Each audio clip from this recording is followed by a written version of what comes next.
Okay. Are we up? Let's see. Drop frame 0 live. KBS audio. Check. We're up. We're up and running. Good morning, gang. Oh, the clock's changed. Soka. How about Canada? My mother maybe doesn't notice that too. No idea. Monday morning. Soka. Sunday night over there. Okay, 3 jobs to do here this morning. There's no way I have enough time to get them all finished here. Not quite sure what order to do. We have some embossing. I have to emboss the printer's name in a batch of rickshaw cart prints. And there's a ton of them. There's like 80 of them. It's going to take half an hour or so at least. Then I've got to check. I've got to check through some prints. Ishikawa-san dumped some prints on my desk last night. Look at this. I've got to go through these. And then the third job I've got to do is I've got to paste down a new Hanshita and get carving on the next print that's on my desk. Let's see, let's do this first.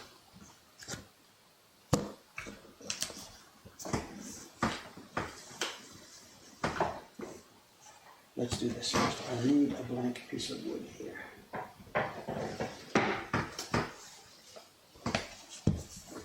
As a base to work on. And what I'll have to do is just check these. Most of this is going to be pulling out bark. Because this print has so many open white spaces, I'll have to pull out little bits of bark here and there.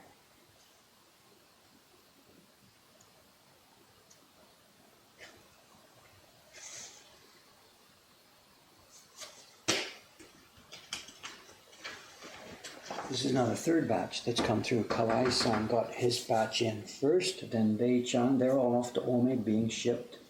The post office is closed for a long weekend this weekend, including today, but all the backlogged gift prints are now wrapped up in Ome and bang, they're ready to fly tomorrow morning. Where are you going? Paper out. Yes, paper's out. 3 packs. Even though it's a holiday today, there's 3 printers working upstairs. It'll be Suga-san, Ishikawa-san, and Dei-chan. Kawai-san would like to get working up there, but he's going to be busy in the shop. Okay, let me go through this. I'm not sure how much of this you're going to be able to see. What I've got to do is, let me zoom in a bit. Didn't they turn out cool, you know? I mean, if look from where you are, you probably can't tell the difference between this and the big original. This one is 7 impressions as opposed to 23 impressions for the larger version. And the kids have done such a fabulous job. Such a fabulous job. So what I've got to do is go through this batch now and look for small dots and pips showing where there's I don't know, here, there's a little mark on the back and stuff like that. Getting the final clean up before they go out.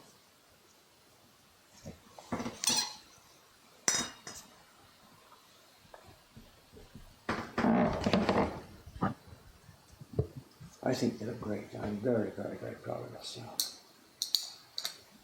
Okay, let's get under the scope here. This shouldn't take too long because these things are pretty clean.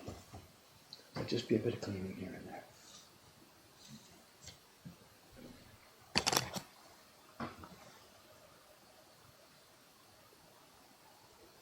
Yeah, it looks like the real thing.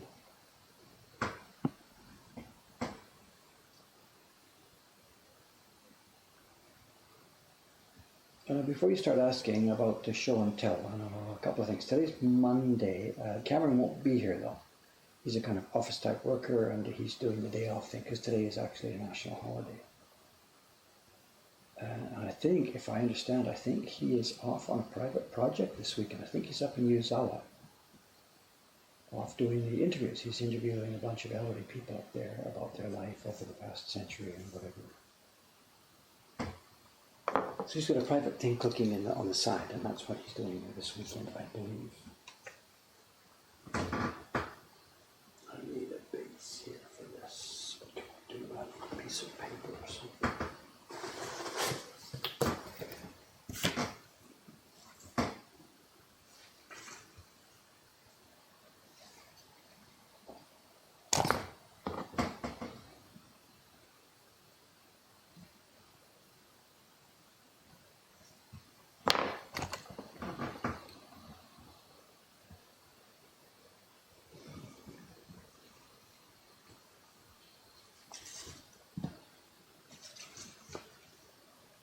This is the kind of stuff I'm not sure what to do with. I don't know if you can see here. Here's the picture. Here is a defect in the paper. This is a little tiny bit of bark in the paper that shows through to the front. And I don't think there's anything I can do. Some of them I'll be able to help as you see as we go on. This one I might. Depends how close to the top it is. If it's right on the top surface of the paper, then I can shave it off. Oh, we might have got that one. There it is. Look at that. If it's right on the top, I can shave it off. If it's on the back, I get it from the back. If it's inside the paper, well, wait till I get one here and we'll see what we can do.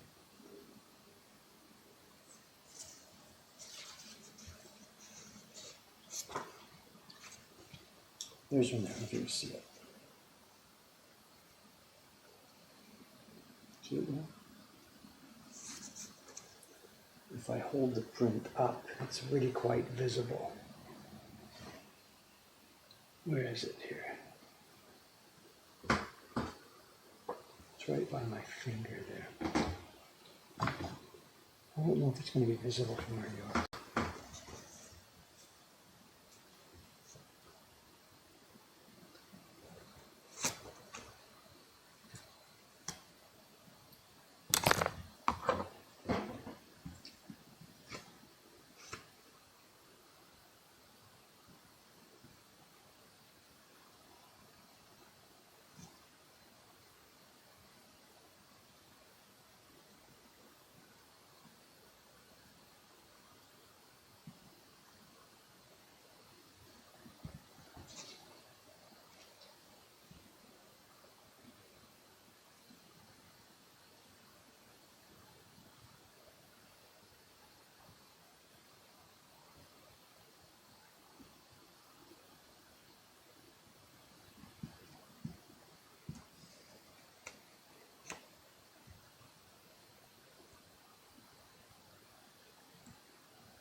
A dab of the same paste that we use when we're mixing pigments.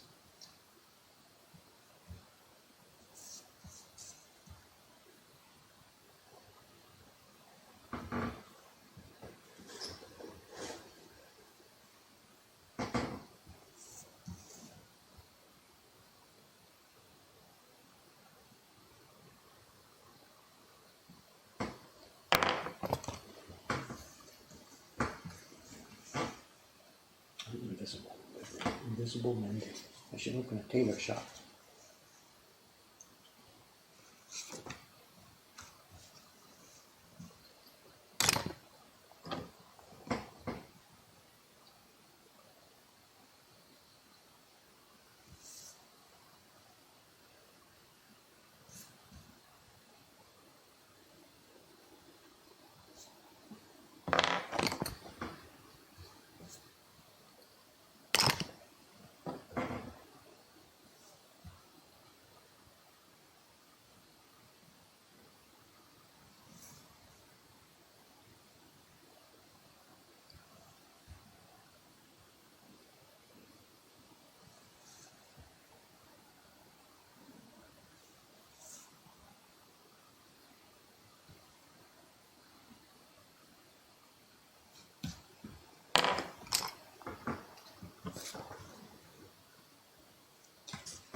Composition of the paste, I don't know. We buy this paste. We don't make this. I know back in my early days of printmaking, when I was doing it all by myself, before we had the big studio here,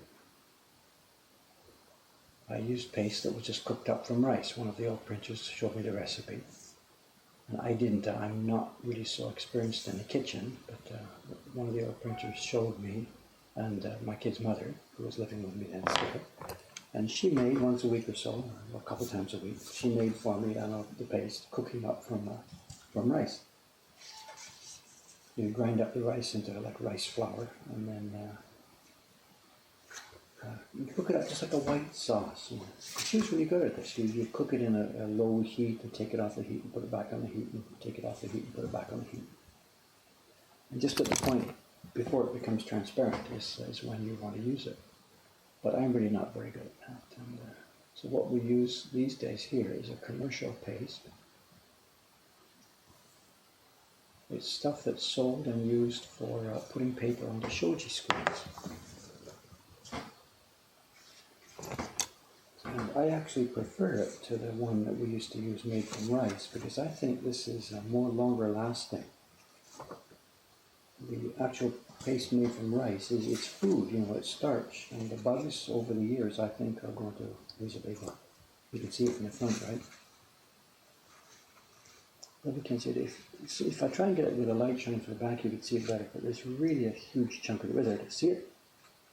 There's a huge chunk of the bark in here. From some angles it's not visible at all, but when I hold the print here where I'm sitting right now, there's a huge chunk of the bark in there.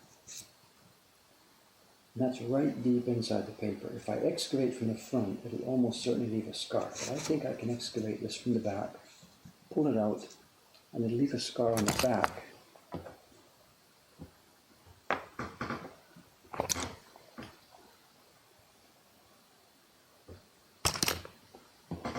Yeah, it's Yamato Nori that I'm using. So Yamato Nori, translates literally as Japan paste, Japanese paste. And it's a commercial product, and it's got a preservative in it. And it's probably made from some kind of plastic rather than actual starch. So for me, the benefit is it's not edible. The bugs are not going to eat it. And I think having it in the prints, it's just basically inert over the coming decades. Yeah, this is coming out. See it? A little piece of bark here.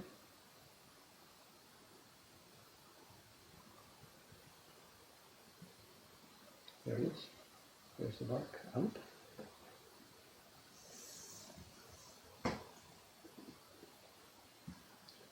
Touch the paste along that line.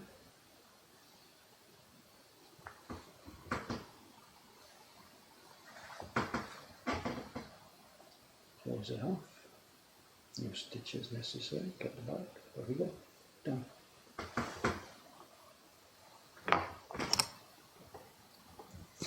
Now from the front, absolutely nothing.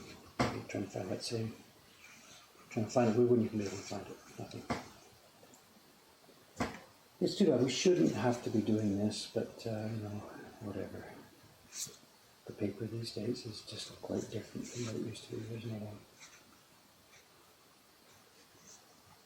It's about the same. Actually, it's funny. Complaining like that reminds me of something I was going to mention this morning. I got a comment on one of the videos the other day, or was it yesterday or the other day? And most of the comments on YouTube videos are really, really cool. They're really nice. It's a pleasure every morning to get up and read these comments and, hear people tell me how cool I am and blah, blah, blah. It's ego stuff, whatever. And every now and then, rarely, there's a comment which is, not all that, what's the word? Not so praiseworthy, There was a comment, it was yesterday about this.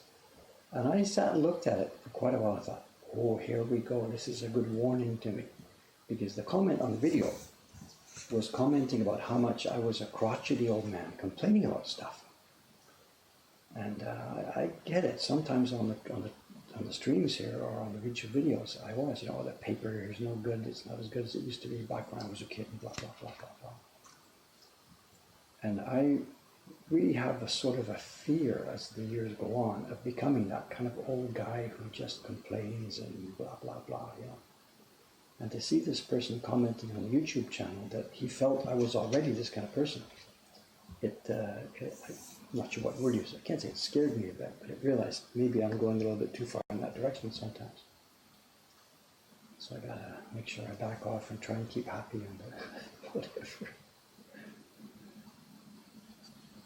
I think I'm a happy person, but I guess maybe on that video I complained too much, I don't know. But,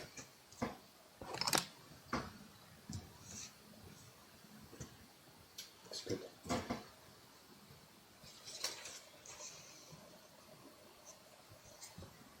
Can you see it? You can see these things, right? Look at this. Look at that dot. That's actually a tiny stone, I think, when we're making the paper. And it shows from the front. It's really clear. There's a black dot there that just shouldn't be here. On a print like this with so much wide open space and such a peaceful mood, I can't leave these things there. There's no way I'm going to leave these things.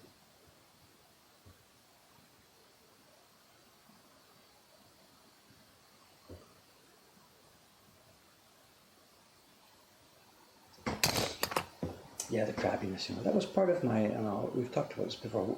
I'm 67 now, but when I got to be 59, I had a decision to make about which direction to go with my life, whether to stay as an independent solo printmaker over there in my workshop, or whether to, shake my life up and go with different people and hire, form a company.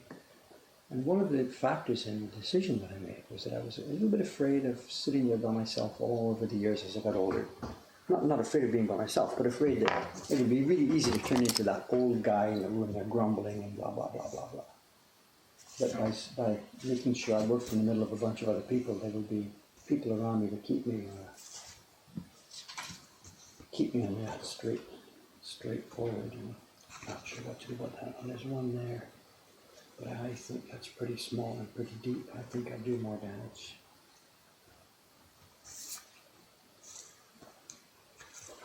There's one in her face though. Look at that. Can you see it? I mean, it's all a question of the angle. There's one in her face under her left eye. You can see it. Look at that. It's a tiny, tiny, tiny chip of bark. You can see it on the back even. It's bumping up. See it? I think we can get that out of there. Let's give it a try.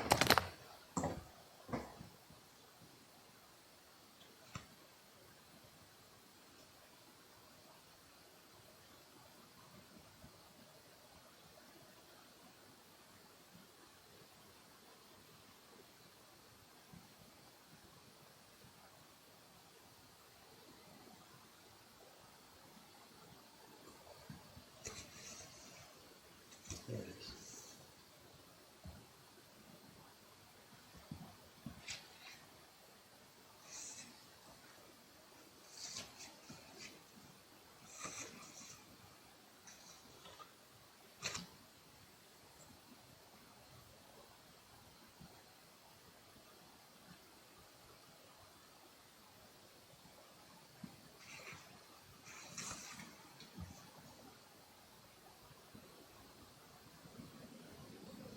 It's really close to the front. I don't know about this one. I don't know. There it is. Here it comes.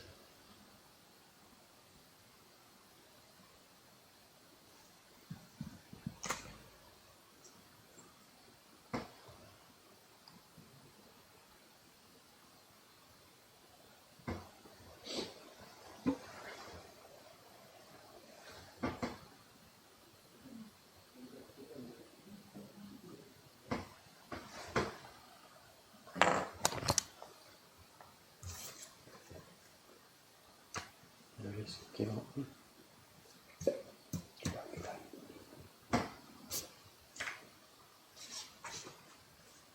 Doing this job, it's worse than having to do one extra color on the print, going through the whole batch and doing this. It's taking a lot of time. I think it's worth it.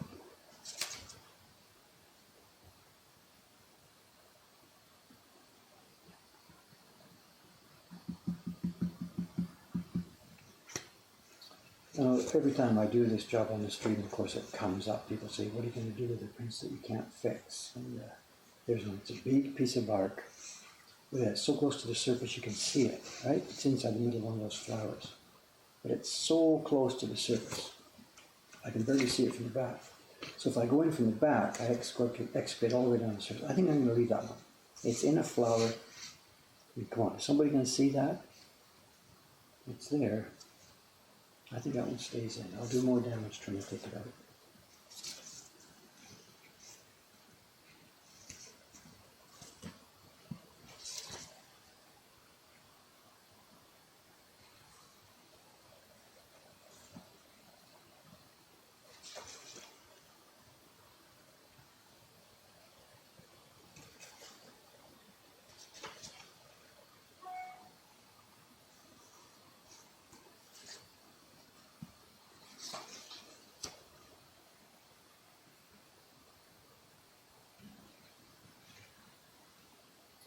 it's a question of where it is, if it's in the middle of the open white space, you have to do something about it. But if it's buried in, but there's probably somewhere I'm not even noticing because it's buried in the design here.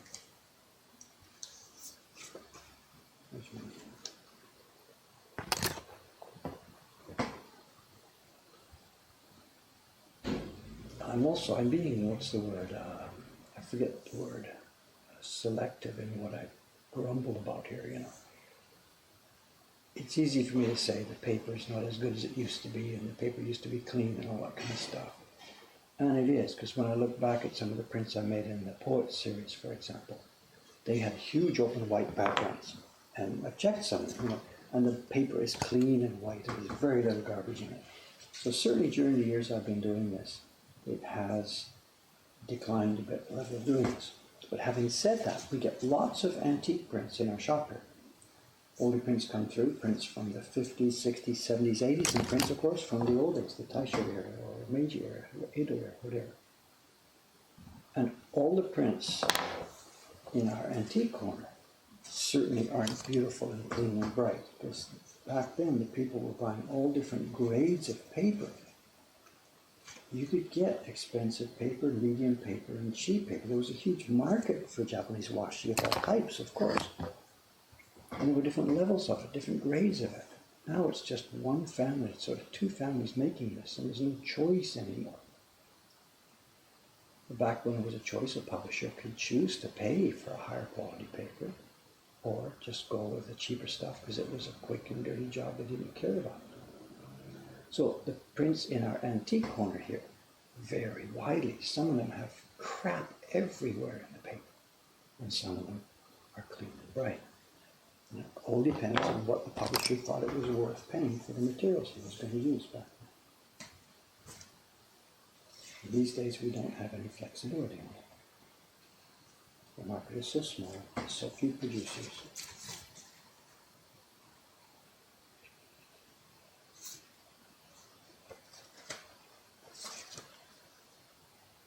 These are so nice, these printers. This is Ishikawa-san's batch. She has been so consistent with this.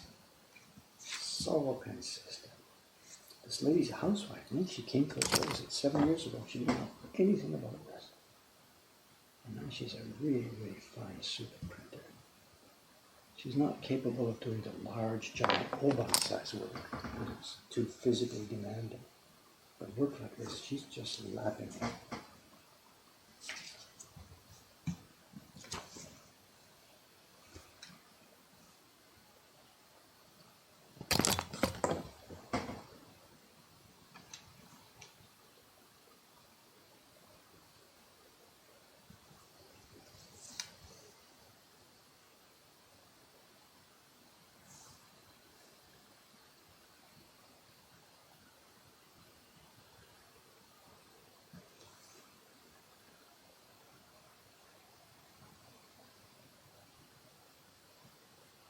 That one was stuck on the front of the paper. It could have come from the paper factory.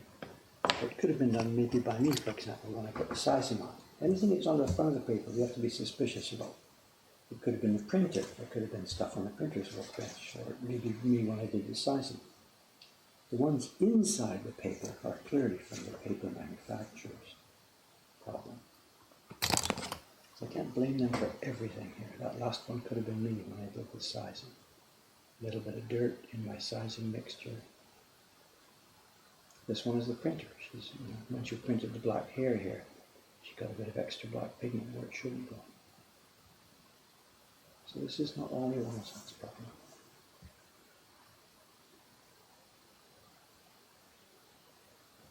And the printers know the rule up there. Whenever they do lightly touch something like this, they're told to leave it alone. If they try and wipe it off themselves, it'll smear, it'll make a mess. Their rule is just leave it alone, and we'll take care of it at this stage.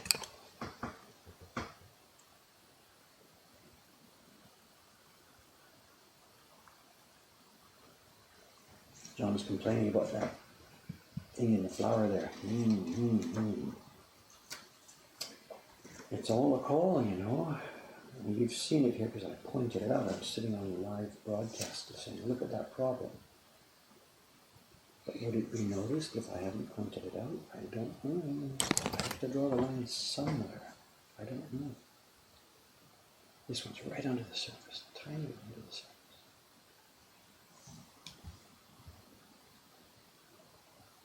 Part of this too, you know, the problem here, part of it stems from Iwano-san, his status as a living national treasure.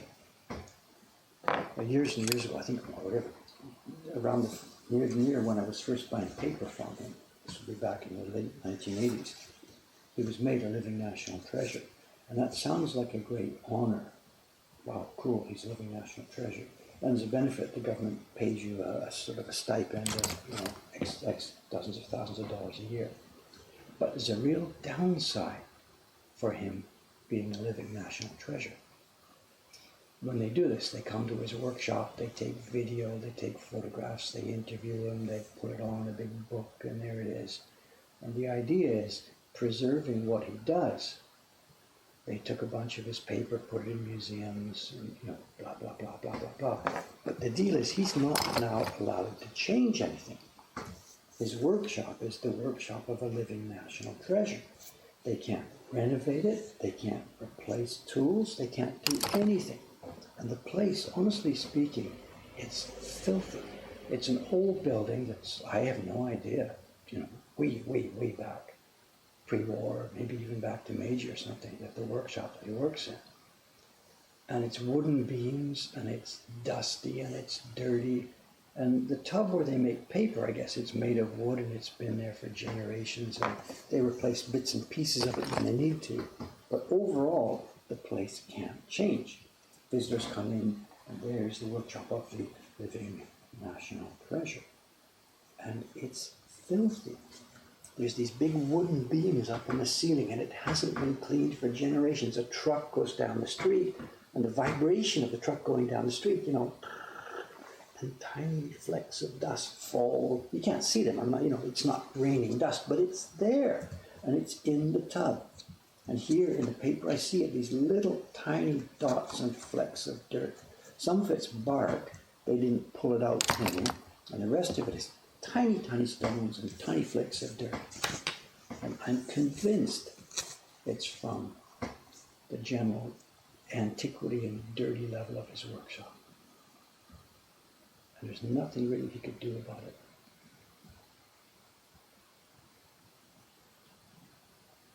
This is a little tiny stone. No, it's flat. It's not a stone. It's flat. There it is. Out she comes.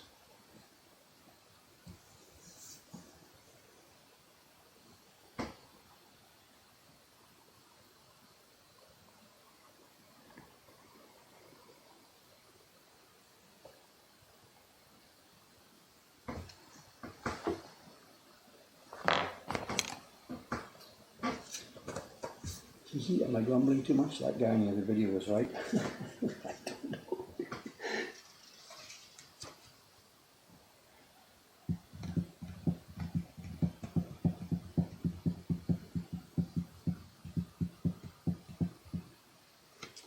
Well, yeah, the tiny flecks of dust are part of what it is. The thing is, though, we get prints returned to us. Well, not frequently, but whatever, a couple times a year, we'll get prints returned. Because, you know, of defects. Among those returns are marks like this, paper stuff. You know. I get it. People have bought a beautiful object and they want it to be beautiful and as perfect as it can. It's a kind of a paradox of our times, you know. I think we've talked about this before on the stream. It's come up a number of times. During my lifetime, the whole concept of what quality means and what handmade and stuff means has become upside down. And probably some of the younger people watching the stream don't understand what I'm at here. But when I was younger, whatever, when I was in my 20s and 30s, I tried making handmade guitars, did a good job of it, blah, blah, blah. But the mood in the air then, and all through the years I was growing up, was that handmade stuff could achieve near perfection. It was really high quality. And things from factories were of a lesser quality, whether it was toys that came from Japanese workshops or whatever, or the car that came from Detroit or whatever. the handmade thing, the violin or the piece of furniture or whatever, was the supreme essence of high quality. And the factory object was a lesser thing. It was made in a factory. We knew it wasn't such high quality. And yet look where we are now in this era. And the thing you've got in your hand there, your iPhone, is a perfect example of it. The factories now are producing perfection to a nanometer scale. Factory-made objects are perfect. And as a result, the concept of being handmade, it's come down to, oh, it's okay, it's funky and it shows the scratch marks, etc., because it's handmade. This is backwards from when I was growing up. So we send these prints out to people who have grown up in this environment of everything being perfect.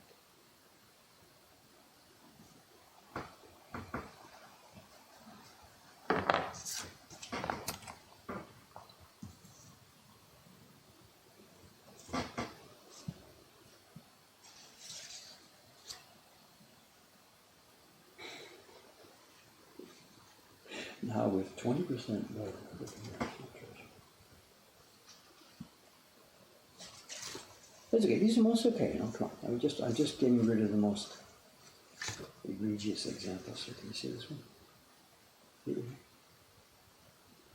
You can see it from the front. You can sort of see it from the back. It's right bang in the middle. It's worth a few extra minutes just to get some of these out. Occasionally I try and excavate something that doesn't want to get excavated and I spoil the print occasionally. But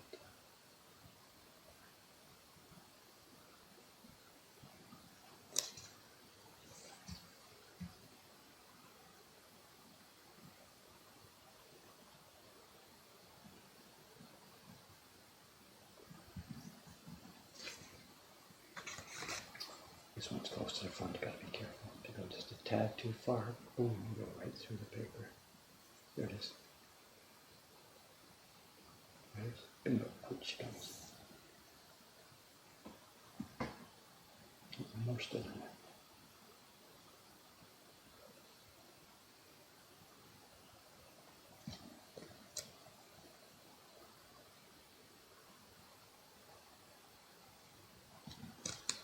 It would help if I was on a light table, I think, if we're doing this.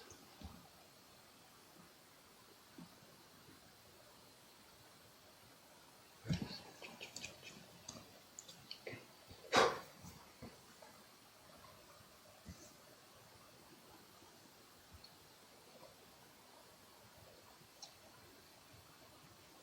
Doing this job is where it would help to have the microscope view. If you guys are looking down through the microscope, that's where it would be more fun for this, but still haven't got that set up.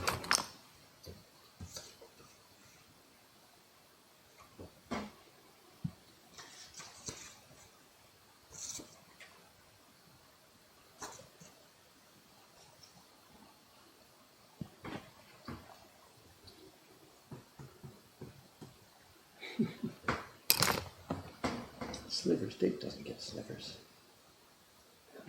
Right?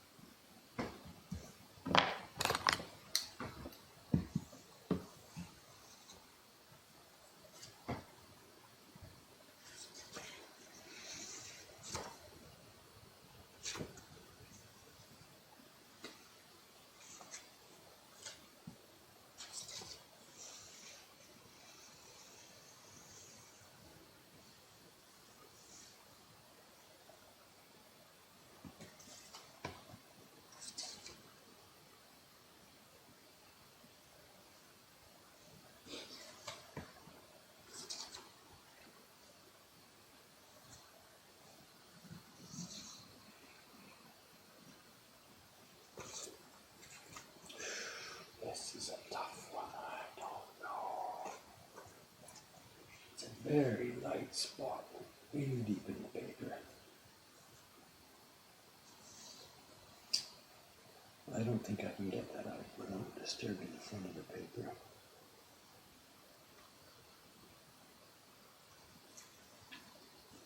Let's try to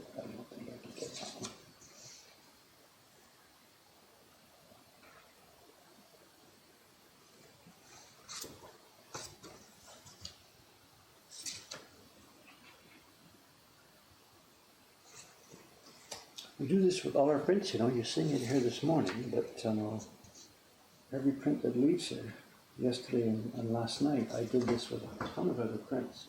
A bunch of the I Choose You prints. The guys upstairs have been really, really busy when I was upstairs, and I did this with hundreds of prints yesterday and last night. You know. Okay, here's a big one. Here's a big one. If you get the light right, you can't see anything, but as soon as you get something on a light surface here, it sticks out. And this is a big piece. I think it's closer to the back. Yeah, it is. We should be able to get this out from the back side. Yeah, very visible. Let's have a look at this. You can see what I'm doing here. What I do is I work two sides of a triangle here. You put the thing into a triangle and cut two sides, and I've gone through the paper about, I don't know, halfway down or something. And try and scrape back the fiber of the paper. There we are. I didn't scrape back quite enough. The black still hasn't been exposed. Scrape back a bit more. And there it is, the black. Here it is, it's starting to come out. I don't know what this is. It's dirt or stone. This is all crumbly. This is a flake of like dust and dirt. It's all crumbling into pieces. So this is probably exactly what I was talking about. The dust flakes or bits crumbling down from the ceiling up there. There we are. It's gone. Tiny dab of paste into there. Close it off. No stitches necessary. There, bingo.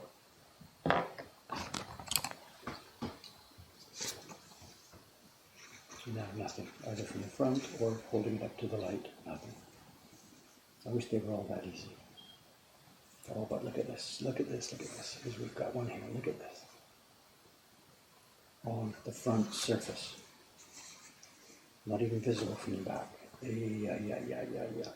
Let's see. It's on the surface, it's a piece of bark.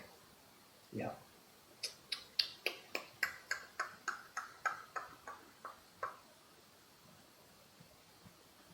There's the faintest bit of colza fiber on top of it.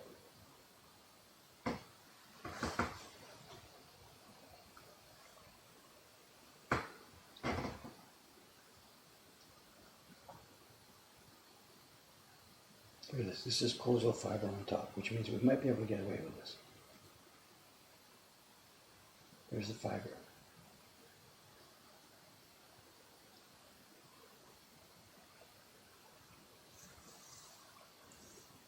Underneath it, there's the bark.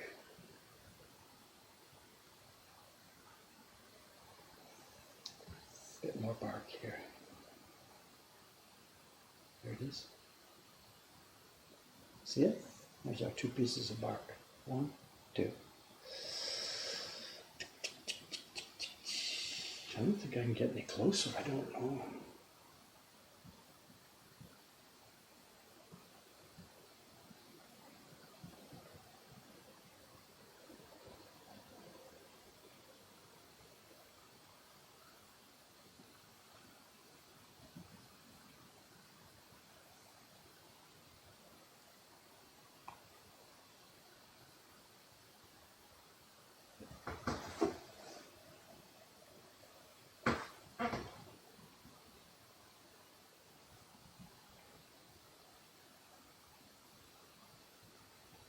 There's a stitch, 1 bark, 2 barks.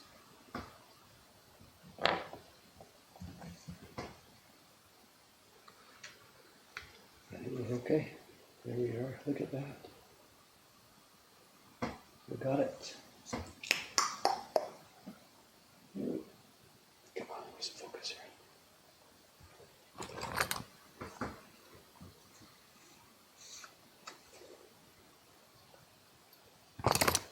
I'm sure glad of this microscope. There's no way I could do this job without this scope.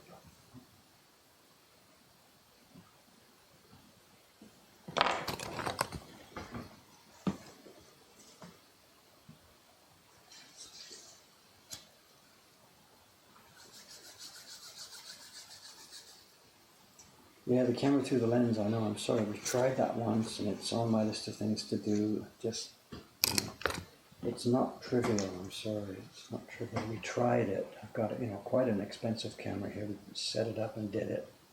But it turns out that although the light on the table here is bright in terms of human perception, it seems bright to me. It's not bright enough for the camera perception. And when you look down through the lens here, I got a frame rate because the illumination was so, quote, low, unquote. We got a video frame rate of 2 frames per second when we were trying to do this.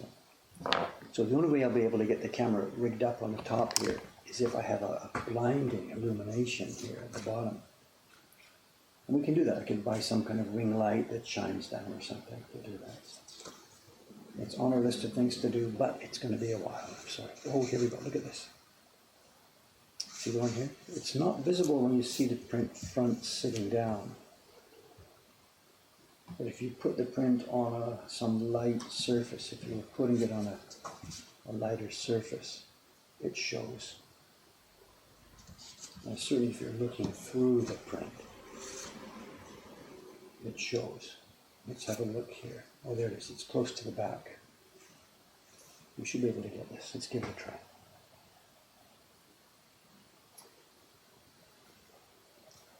I put the ISO at max, and just wasn't enough illumination there. It gave me 2 frames per second. There's nothing I can do.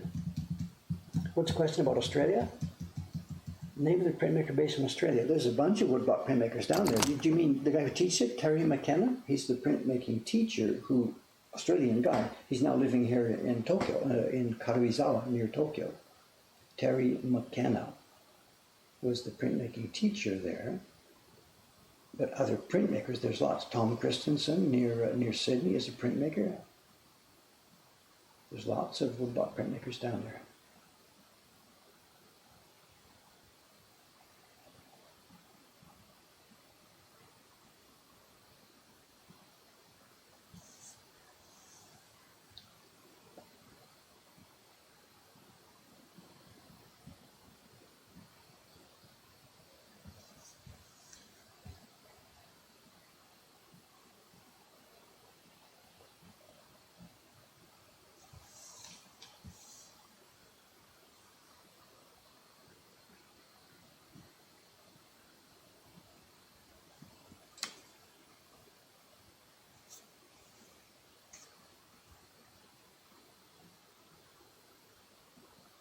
That one fragmented too. Don't know what it was, a bit of dirt again. It's hard to tell what these things are sometimes. If they come out in one piece, it can be a little stone or a piece of bark. Many of them just fragment up into bits of nothing.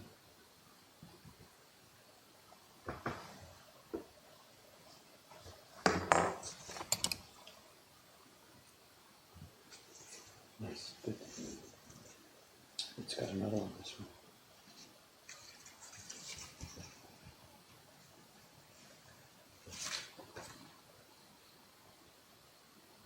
See?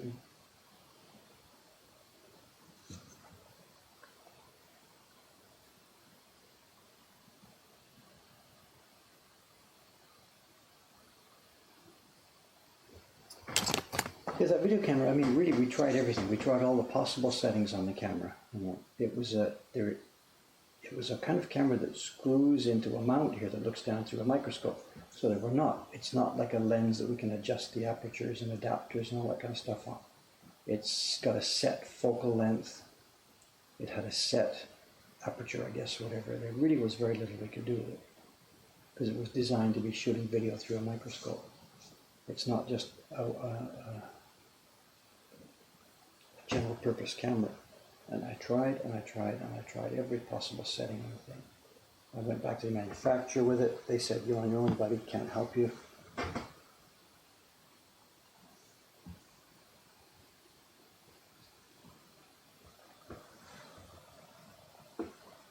So the next test is simply get some very strong light, throw it on the desk here, put the camera back on, see if we can do it. When we get a minute to play around with it. John, you're here next winter, right? Maybe if you want to fool around with that, if you've got nothing better to do one of the days you're in Tokyo, while I'm working or something, you can sit here at the bench, play with the camera, get some light on it and give it a try if you want.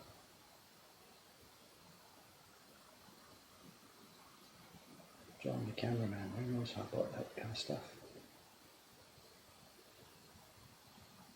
Yeah, there's a big, look at this one, big piece of black. This is bark, clearly bark of that.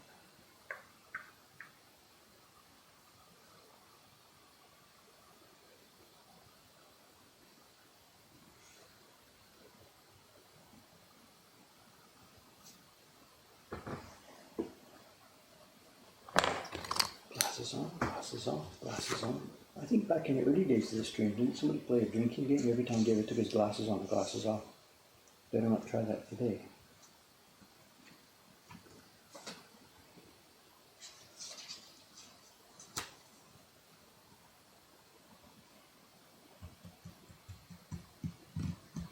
Is there more than one type of Yamato nori. Yamamoto is a person's name.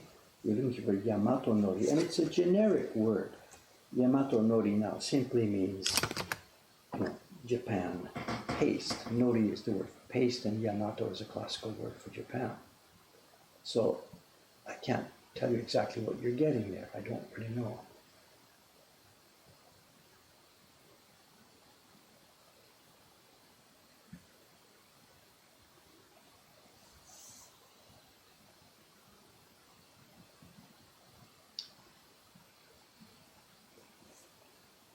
Yamamoto nori.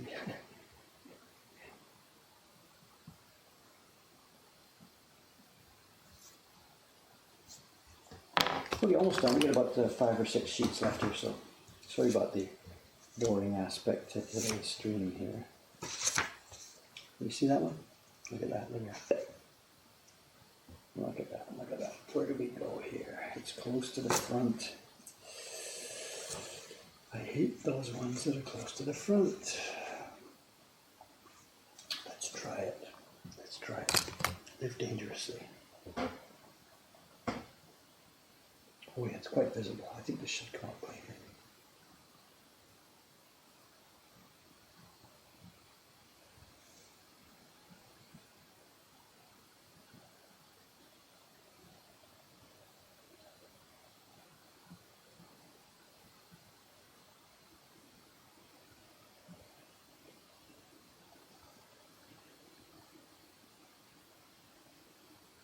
There it is.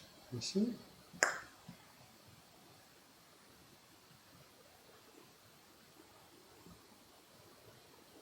Yay.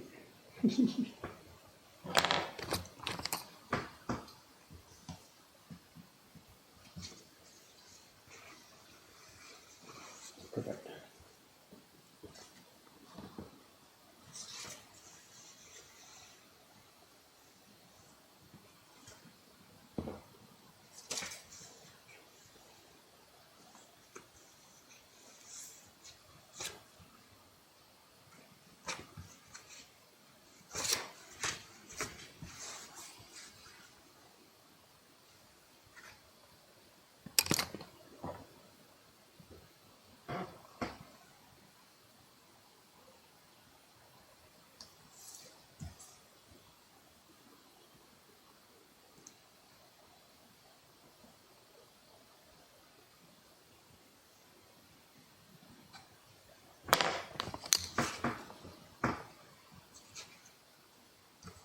There's another one in the flower. Okay, John, what's your verdict on this one? Look at this. It's in there. It's right between 2 parts of the flowers and a green thing. There is no one on this planet that's going to notice that there. It's close to the front. I don't know.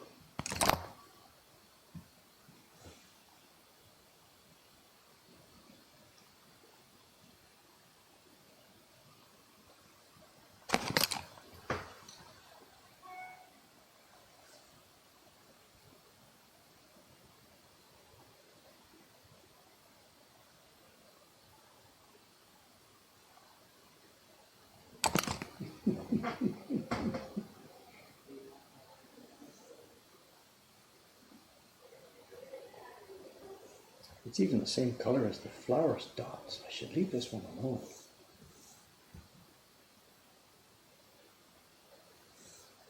Nobody would ever notice this. Open up the yellow. Good. Top surface open. Here she comes.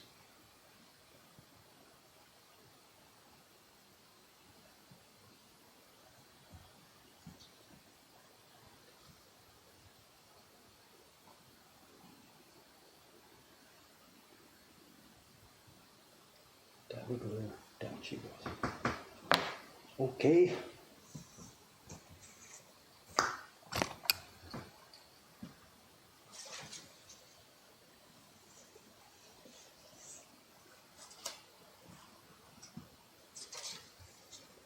Oh, there's a big one. Ay, ay, ay, ay, ay, ay, ay. Yeah, not there. See it there? From the front, it's not specifically visible. And if we knew people were going to be looking at their print on a darker surface, no one's going to see it. But if they're going to be looking at their print and it happens to be on a lighter background or something, it shows up. And if you hold the print up, there it is. And this one I think is quite close to the back. Let's have a go at this from the back.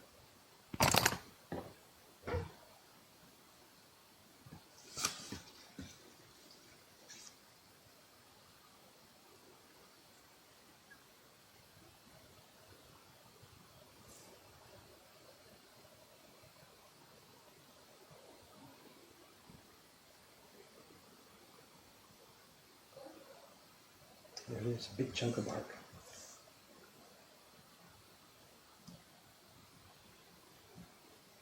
It's embedded, really embedded. Here she comes. There it is.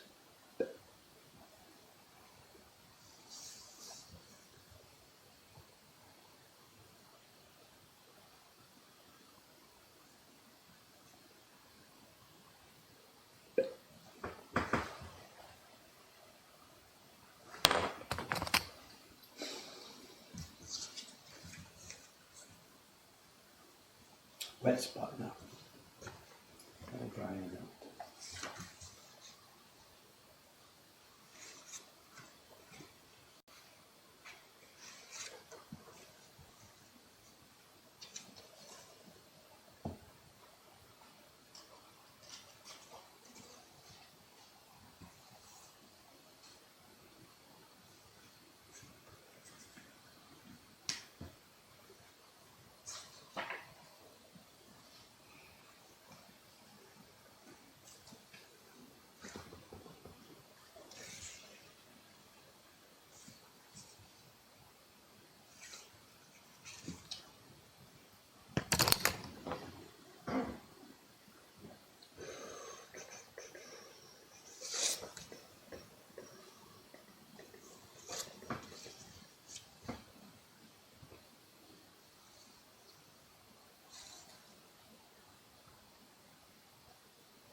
Footsteps going up the stairs behind me.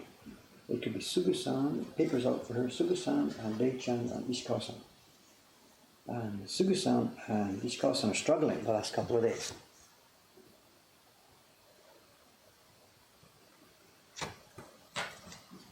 Because they're doing test printing on the 12th print of the year. Oh, this has got a bunch of them. Look at this. 1, 2, 3. We have a constellation here. I do not know if I can get this one. Let's have a try.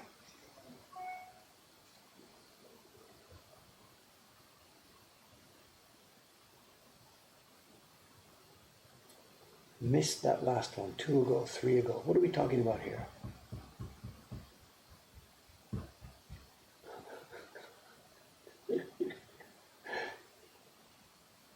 I think too many comments. What do you mean? Yeah, I missed something, did you say? I missed a black dot? Whatever. Let me finish this one that's on here and you can tell me what to do. Hang on a sec. This is the problem living your life in public, you know, here.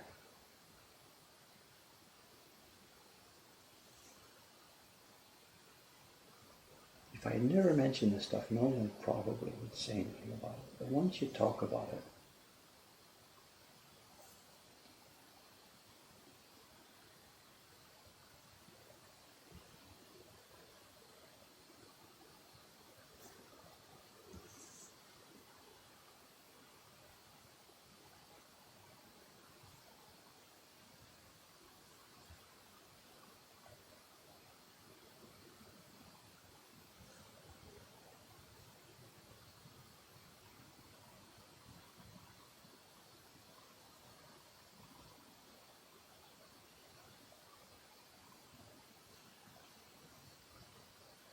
we do this with great waves too. Every time a bunch of great waves comes back from Yamamoto, I have to do this because the sky is open white and the wave parts are open white. Bits of bark and stuff that are buried in the wave parts don't matter. They're invisible to everybody, but if they're in the sky, they gotta come out. So I do this with every one of the great waves. All 1,500 we've sent out so far.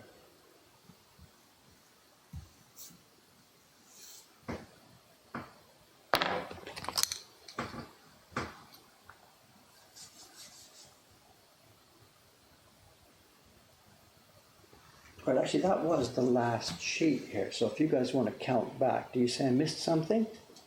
5 ago, I missed a big hunk of bark. I don't think so, but here we go. That's the last one. I don't know how we're counting here. Is that 5?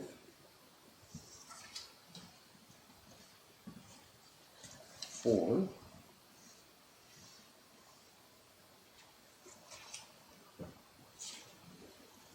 3. What part of the print are we supposed to be looking at here? 2.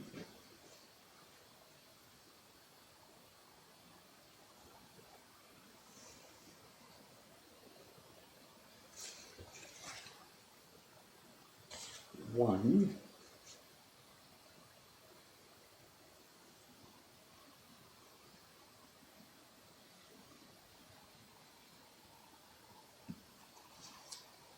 'Is this the next one? Is that it? 0? I don't know how you're counting.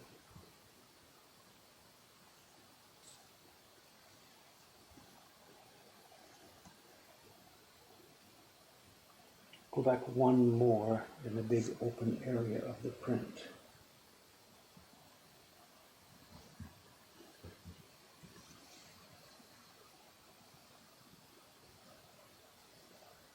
Right in the middle of this one. Is that what you're talking about? Is there a dot there?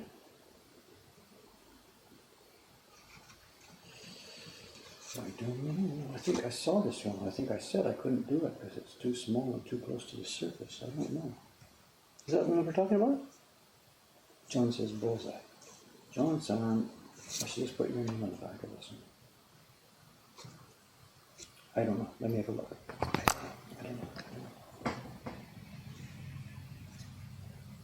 I don't know. I don't know.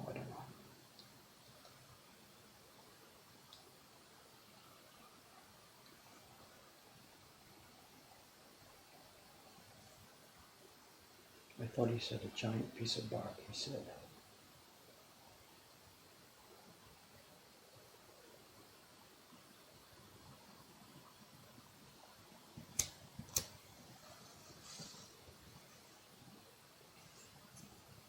I don't know.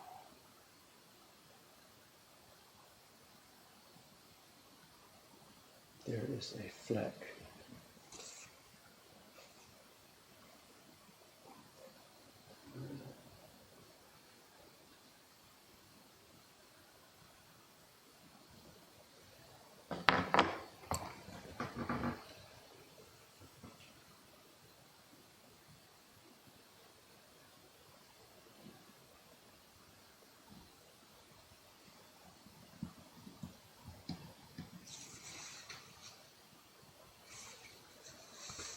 I think I'm done. I can't do anything more than that. If there's something still there, then I sure can't see it. A branch, okay. I don't like where this is going. All right, there we are, done. Done. Some of you, nobody, I was thinking somebody's going to complain about this. Nobody said anything about this. Don't you get the idea here? Up at the top of these prints, there's all kinds of, look at this. See black, black, black? Nobody complained about this. Why not? Why not? Why not? These prints still have to be trimmed. The paper is a little bit too large at the top. And the guy who did the key block here, when he was printing, pigment's all rubbed, I printed, and it was very wet paper, and some of the top touched up there as I pulled it off. It doesn't matter, because these prints are going to be trimmed with equal borders. So those black marks up at the top are going to be trimmed off. This is staying, and just this is going to be evened out. There we are. There we are. These are beautiful, beautiful, beautiful, beautiful prints. I am so happy that we're publishing this. When I started the project a couple of months ago, I wasn't quite sure if I was taking off more than we can, biting off more than we can chew, but we are good to go. There's one batch in Ome already packed. This will go to Ome this afternoon. Tomorrow they will be flying on their way around the world. Okay, that's today's number one job done. Now, moving right along.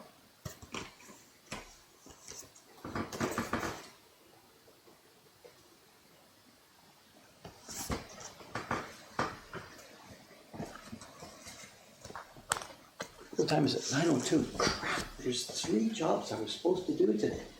I'm not even going to get through the second one. Whatever. You know what's happening next? It's embossing. This is a bunch of the rickshaw cart prints back from our young printer, Yamamoto-san.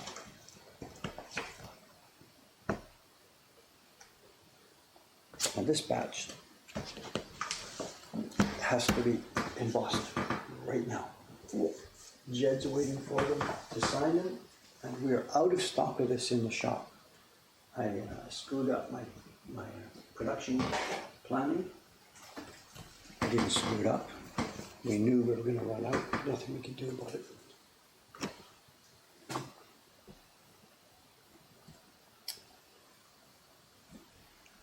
Okay, there's lots of confusion about the caption thing.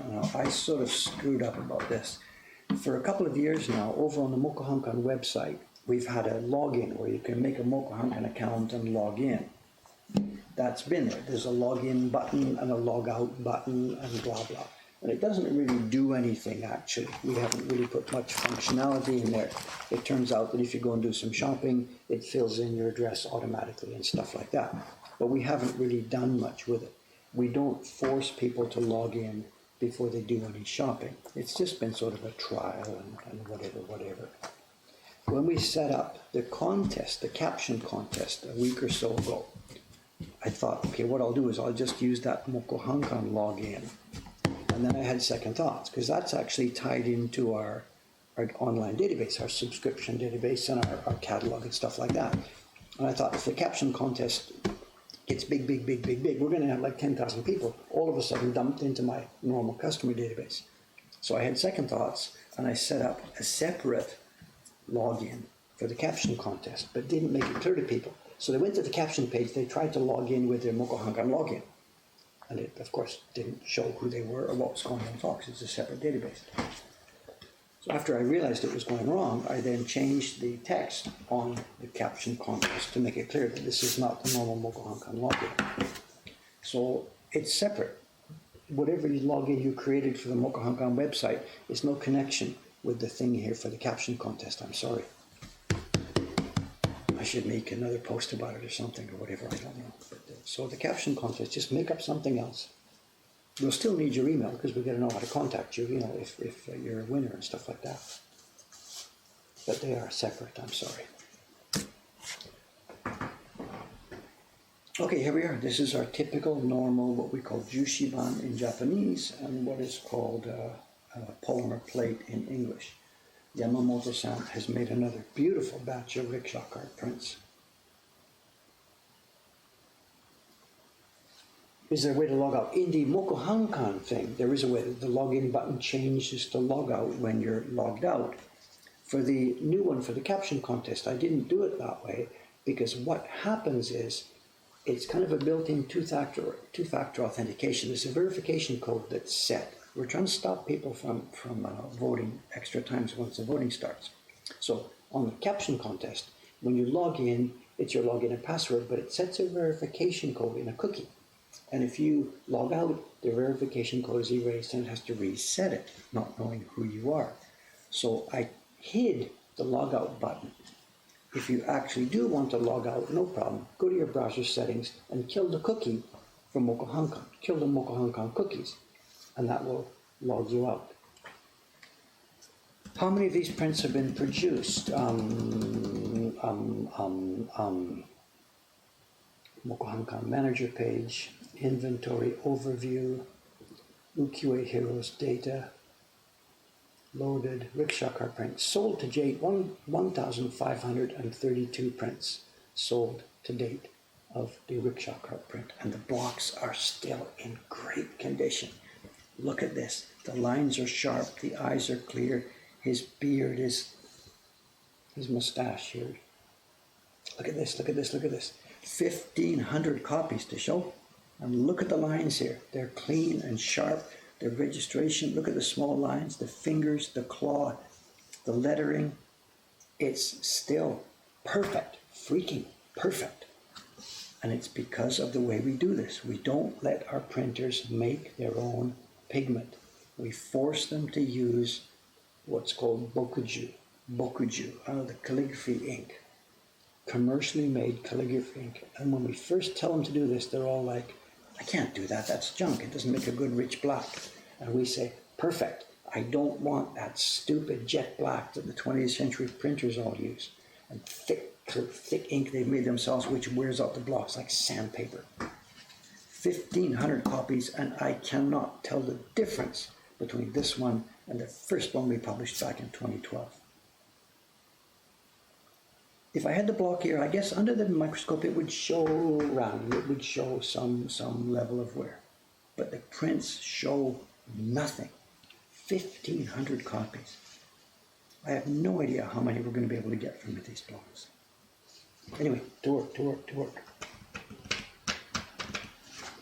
Now where is the proper alignment here? If I put it there, yeah, looks good.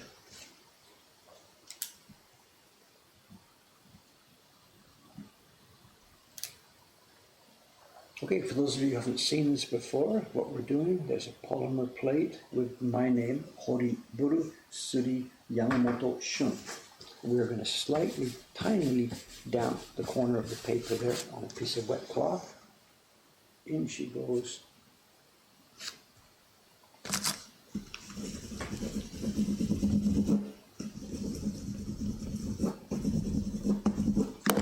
The quality goes in before the name goes on. And here we go. And there it is. And this is our funny joke. Horiburu. Hori means carving. Buru is my name. And it's Suri Printing Yamamoto Shun, the young boy who did this batch. And my God, he's done a good job again. Yeah. And I'm so happy about these things. You know?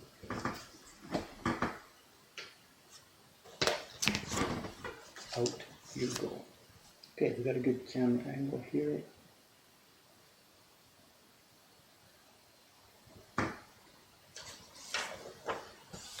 Did you see the news about Yamamoto-san? What's his name? Miyamoto-san, sorry. Shigeru Miyamoto. Very, very unusual in Japan. He was given, I think they gave him the Order of Culture. I forget the exact one. There's different levels of government honor for people here in the country. And I saw the webpage from the Culture Ministry where it announced this, and it had all the different people. Anytime somebody in Japan gets a Nobel Prize, which happened again this year, the government automatically puts them into the Order of Culture list. And it's a bit funny, because I think there's 12 people chosen every year, I think, and they do it in the autumn. It was, I don't know, Culture Day yesterday. So they do this in the autumn, and they've got like 10 or 12 people thinking about to do this, you know. And then a few months ago, or a few weeks ago, whatever it was, the Nobel Prize winners were announced. And I think there was 2 of them or 3 of them from Japan. So bang, 3 of the people who had been in line for Order of Culture click, gone, out. Because the Nobel Prize people automatically get dropped into that thing. So the other people who are given this, I don't follow this kind of stuff normally.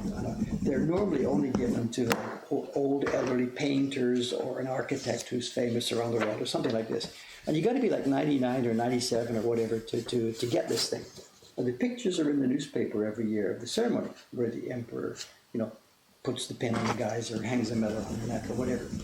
And you see these 3 or 4 old guys standing there in their tails, barely able to stand. Then there's the next guy's in a wheelchair, his wife is rolling him in. And then the next one is a woman. And she's receiving it for her husband, who is home in bed. He's a vegetable or something because he's 99 by the time they give them these things, And you never, ever, ever, ever, ever see a woman. Whatever, maybe you do. I haven't checked it recently. In recent years, they're probably trying to get the balance fixed. I don't know. And then after this happens each year, I occasionally get emails or people on the chat like this will say, Dave, when are they going to give you one? Like, you do not understand Japanese culture. It is never going to happen. And anybody thinks it's going to happen is waiting at the bottom of the wrong tree. But it was really cool because, Miyamoto-san, he must be, absolutely, he's 66, I think, it said on the announcement. And he's got to be absolutely the youngest person that's ever been awarded this thing. Absolutely.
Nobody's asked, I don't think anybody asked about show and tell. I don't have an official woodblock print show and tell, but there is something I would like to show you for a few minutes, just as we're signing off at the end of the stream.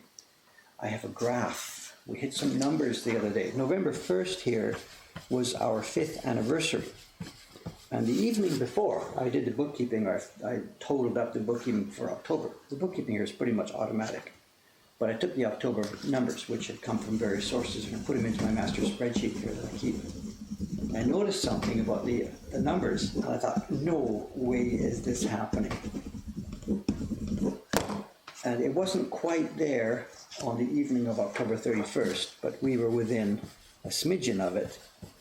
And I knew it would happen the next day, because the first of each month is the billing for subscription prints, of course. So Cameron, that next morning, did the billing for the subscription prints. And in the morning of November 1st, people started to pay. It's funny. There's our subscription software.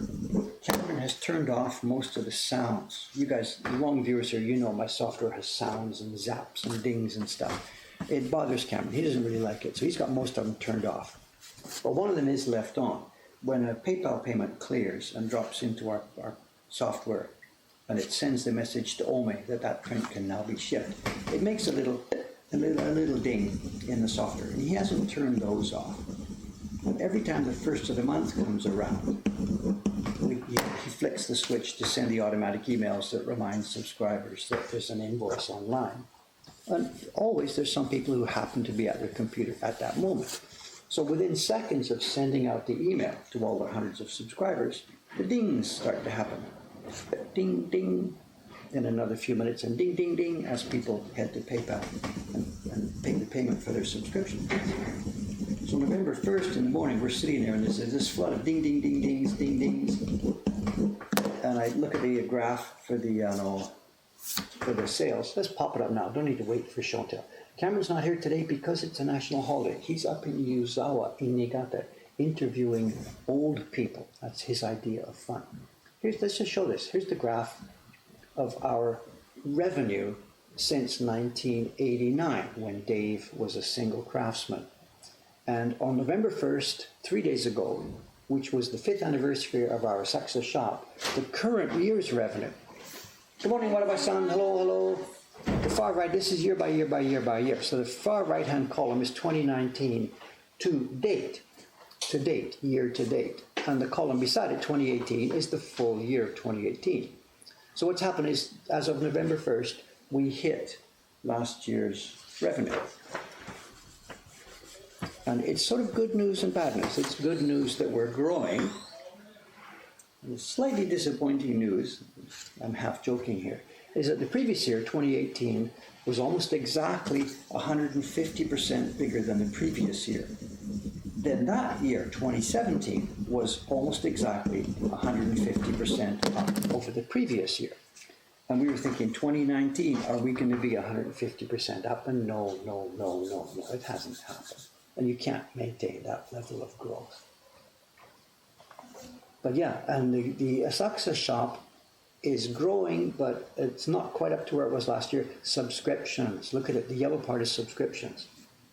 And of course, it's this year's series, Japan Journey. It went crazy, it's fully subscribed, and it brought in attention to our subscription program. There's people ordering Chibi Heroes, portraits, prints, you name it.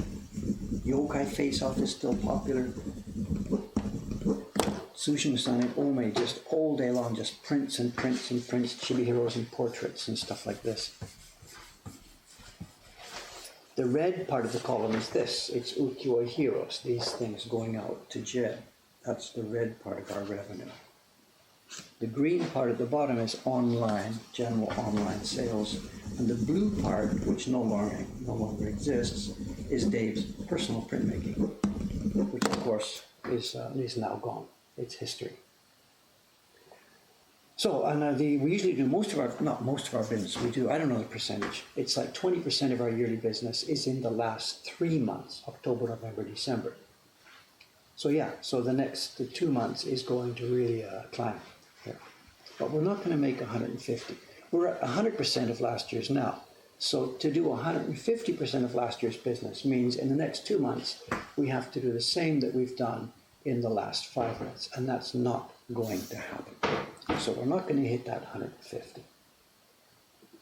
And that's just revenue. It's nothing to do with profit. We get 30 people. Payroll is now 30 people here.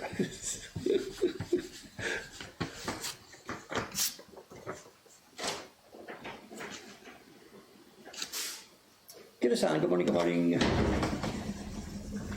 Is the mask for you or for ingoing or outgoing? You get a cold?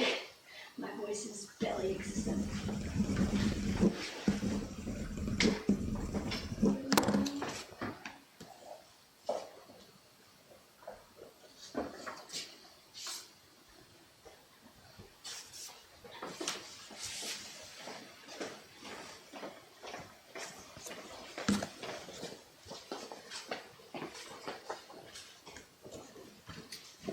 I don't have the profit graph app, absolutely. The profit is okay, I know it's up and down, up and down, up and down. It sort of runs about 5%.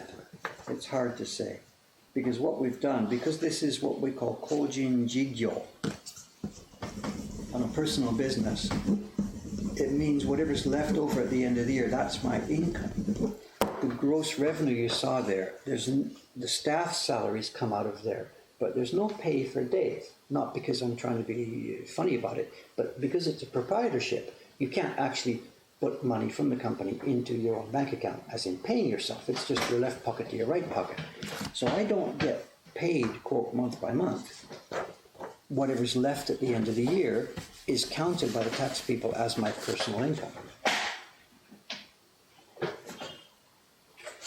So the profit you're mentioning is my income. And over the years, the last few years, it's run somewhere around 5%. I don't actually take that money out. We then just throw it in and buy more stock and do more stuff with it.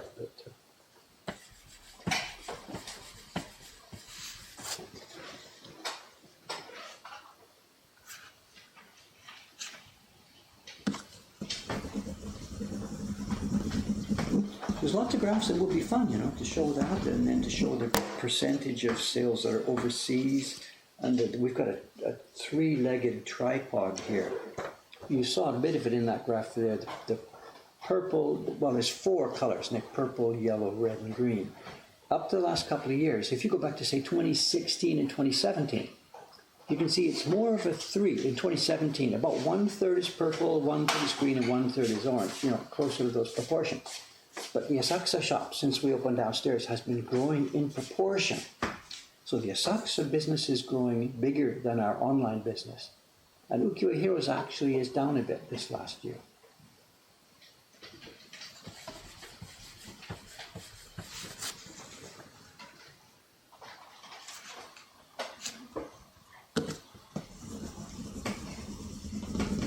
The graph I was showing the chat people here, Kira-san, it's on November 1st, the other day, it was our fifth anniversary in the shop, of opening the shop. Have a look, can you see my shoulder here? I was just showing them this graph. And on November 1st, the morning, we hit last year's revenue total on the same morning. So it's sort of good news. It's a slower pace than last year. The growth this year is slower than last year, but we can't maintain that. We can't grow We still have 2 more months to 150%. build up on that. Pardon? We still have 2 more months to build up on that. Oh, it's going to be good, of course. So we're going to be way up from last year, but we won't be at that same percentage, 150%. It was starting to scare me. We can't do that. I mean, Apple was in a similar situation or something with the phone, and eventually the bottom fell out of that, of course. We just can't do that. It's Unless we suddenly get an influx of 20 printers. Yeah, we need. So that was the thing. It's not a question of selling more; it's a question of making more. Yeah. We could double that next year if we had, 2 more full professional printers. Because that's our problem. Our bottleneck is not selling stuff. Our bottleneck is the production side. Making them. So here is Heroes down a bit due to demand or supply. Both. I know supply because we've been out of stock of a bunch of them all the time. We're out of stock on rickshaw cart right now. We would have been selling 1 or 2 a day for the past month, but we haven't. And then on the demand side, Jed himself is the main customer of these, of course. He buys them from us, or he hires us to make them, and he sells them over there in conventions. And he himself has tried to diversify more. I think he's perhaps got a bit of margin in the Giclée prints or something. I don't know. He's doing pins. So he himself has slightly reduced the focus of the woodblock prints over in his convention life.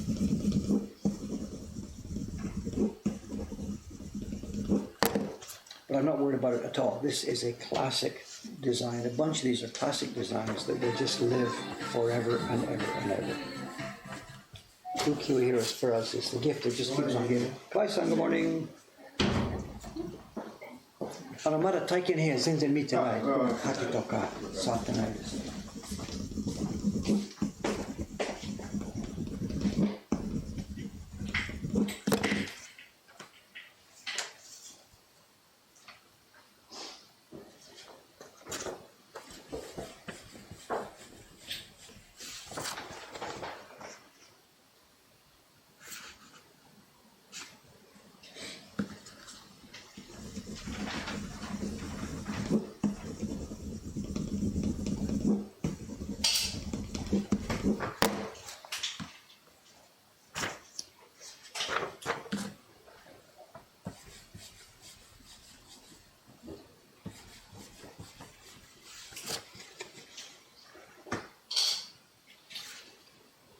See, Cameron, you saw his report. Has he been doing something? I think he's up there now, but what kind of report?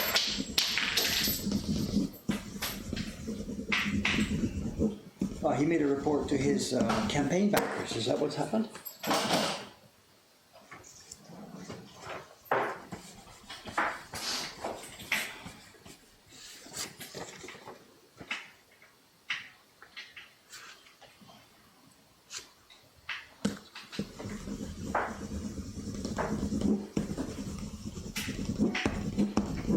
Okay, now, I'm not finished these. There's another batch to do, but there's one more thing before we sign off today. I said there's 3 jobs that I have to do today, and there are, but I'm not going to get to the third one.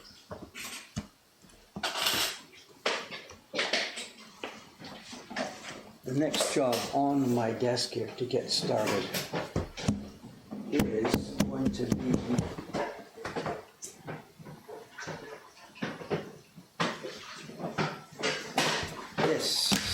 been a big announcement all by itself. Finally, physical production is about to begin on 8 views. I'm way behind with this. People should be up and running and get their pitchforks ready. I haven't updated the 8 Cats page in weeks, like a month or something. People have got their images into my inbox. David, give me a hand. How should I get moving on the next step? There's a bunch of people beating on the doors of the 8 Cats series. And I have done nothing. So the next couple of days I have got to try and catch that to get up to date. Here is the key block for the first one. And it was going to be carved by Kawasaki-san, but we just couldn't. We just got so late with this. Kawasaki-san now in Kobe, she's carving the first print of next year's series. Chon-san, our own carver, he's doing the Bonodori print, and Dave here is going to get going on the cats. And the reason I'm going to do this myself is because this is brush drawn by Randall Hall, a tattoo artist over in America. And he's pretty good with the brush. But I can say this publicly, I guess. He's not up to what Jed is doing. Jed has been practicing for years and years, drinking in ukiyo-e. Randall's okay with this, but we've got a situation where a lot of the brush strokes are really nice and they're cool, but when you get down to the smaller end of the thing, Randall's not quite so good with getting that brush, the tip of it, having good brush strokes on someone. So the reason I'm going to cut this myself is because I can do some of that with the knife. The larger strokes are fine. I will copy what Randall has done. There's good shape of a mountain, there's good mood, there's good feel. But at the smaller end of it, whenever it goes into these little small choops, I'm going to get a copy of the Hiroshige print and keep it by my side, and I will be putting a bit more of a classical Japanese shape on some of these smaller lines. I've chatted about this with Randall. He's cool with this. He understands that this is going to become a Japanese woodblock print based on his design. So this will be the key block. Once it's done, of course, there'll be color blocks. There won't be too many color blocks. There's going to be blue, there's going to be shading gray, there'll be a gray sky. We're going to keep to the color tones of the original image. And I'm still stuck on this. The cartouche box here is still the basic plain cartouche box that I put up at the sample when I proposed the series. And I should have spent more time on this. I think the cartouche box itself could be more interesting. It could have like cat ears or a tail or something, but I just didn't get with it, and I now have no time. I'm out of time. If anybody's got some ideas on this, if you've got some ideas on how to dress up the cartouche box, I don't want to make it a big funny cat here, but if you've got an idea how I could dress it up just with something interesting that wouldn't detract from the image. 話したいことありますけど、ちょっと2、3分ぐらい。